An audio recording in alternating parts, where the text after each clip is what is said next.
कभी सोचा है कि एक धार्मिक त्योहार दुनिया भर में इतना बड़ा कल्चरल सेलिब्रेशन कैसे बन गया? चलिए, आज हम क्रिसमस की इसी दिलचस्प कहानी को समझते हैं, इसकी जड़ों से लेकर आज के मॉडर्न रूप तक। जब हम क्रिसमस के बारे में सोचते हैं तो कुछ शब्द तुरंत मन में आते हैं ना।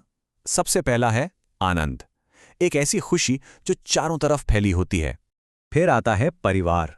यही तो वो समय है जब सब अपने दूर दूर से भी एक साथ आ जाते हैं।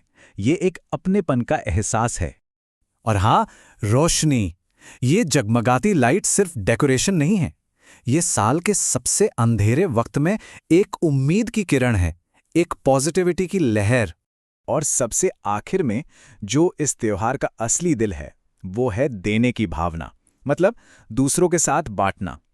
बस यही चार चीजें मिलकर क्रिसमस की पूरी तस्वीर बनाती हैं। तो बात यह है कि क्रिसमस अब सिर्फ एक धार्मिक त्योहार नहीं रहा, ये तो एक ग्लोबल फेस्टिवल बन चुका है, जिसे दुनिया भर में अलग अलग तरह के लोग मनाते हैं। तो सवाल उठता है, क्रिसमस है क्या असल में? देखिए, इसकी शुरुआत तो हुई थी ईसा मसीह के जन्म के जश्न के तौर पर वक्त के साथ ना ये अपनी धार्मिक जड़ों से बहुत आगे निकल गया। आज ये एक ऐसा कल्चरल फेस्टिवल है जो दुनिया भर के लोगों को जोड़ता है, फिर चाहे उनकी मान्यता कुछ भी हो। अच्छा, क्रिसमस ट्री, गिफ्ट्स और सेंटा क्लॉज, ये सब तो हम जानते हैं, पर कभी सोचा है कि ये सब परंपराएं आई कहाँ से और इनका मतलब क्या है? चलिए आज पता लगाते हैं। और मजे की बात यह है कि क्रिसमस के जो सबसे फेमस सिंबल्स हैं ना, वो धार्मिक नहीं बल्कि कल्चरल हैं। जैसे कि क्रिसमस ट्री, ये जीवन और एक नई शुरुआत का प्रतीक है। लाइट्स, वो खुशी और अपनापन लाती हैं। गिफ्ट्स हमें शेयरिंग सिखाते हैं। और सेंटा क्लॉज, उनकी कहानी तो एक बहुत ही दयालु संत से जुड़ी है, जो गरीबों और बच्चों की मदद किया करते थे। तो इन सारी कल्चरल परंपराओं के पीछे एक असली कहानी भी तो है। आखिर वो कौन सी कहानी है जिसने इतने बड़े ग्लोबल सेलिब्रेशन को जन्म दिया? चलिए, अब चलते हैं उस कहानी की तरफ जो क्रिसमस के बिल्कुल दिल में बसी है, बैथलेहम का वो सफर। तो कहानी शुरू होती है एक पुरानी भविष्यवाणी से। फिर एक देवदूत मरियम नाम की एक युवती के पास आते हैं और उन्हें बताते हैं कि वो एक पवित्र बच्चे को जन्म देंगी। उस समय रोमन सरकार की जनगणना चल रही थी, जिसकी वजह से मरियम और उनके पति यूसुफ को बेथलेहम जाना पड़ा। जब वो वहां पहुंचे तो किसी भी सराय में उन्हें जगह नहीं मिली, और इसीलिए ईसा का जन्म एक साधारण सी गौशाला में हुआ।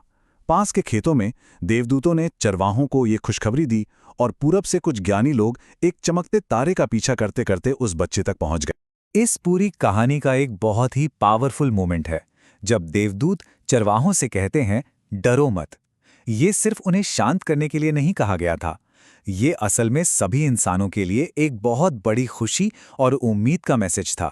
और वो जो ज्ञानी लोग गिफ्ट्स लाए थे ना, उनका भी एक गहरा मतलब था। सोना, जो राजशाही का प्रतीक था, लुबान, जो दिव्यता को दिखाता था, और गंधरस, जो आने वाले समय में होने वाले बलिदान का प्रतीक था। तो ये कहानी सिर्फ एक हिस्टोरिकल इवेंट नहीं है, इसके पीछे कुछ ऐसी यूनिवर्सल वैल्यूज हैं, कुछ ऐसे मूल्य हैं जो आज भी उतनी ही रेलेवेंट है। क्रिसमस का जो असली मैसेज है ना, वो है प्यार, शांति, उम्मीद, विनम्रता और देने की भावना। और ये ऐसी वैल्यूज हैं जिन्हें कोई भी अपना सकता है और सेलिब्रेट कर सकता है, फिर चाहे वो किसी भी धर्म या कल्चर का हो।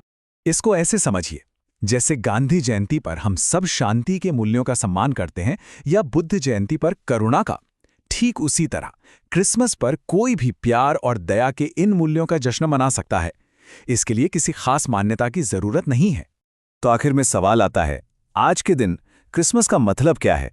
सच तो यह है कि यह हमारी शेयर्ड ह्यूमैनिटी, हमारी साझी इंसानियत और हमारी कॉमन वैल्यूज का एक सेलिब्रेशन बन गया है।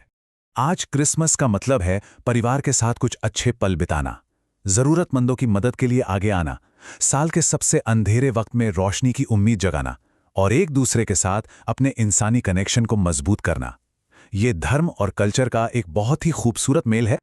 तो आखिर में ये सवाल बचता है, आज के समय में क्रिसमस की असली भावना का मतलब क्या है? ये एक ऐसा सवाल है जिसका जवाब शायद हम सबको अपने अपने अंदर ढूंढना है।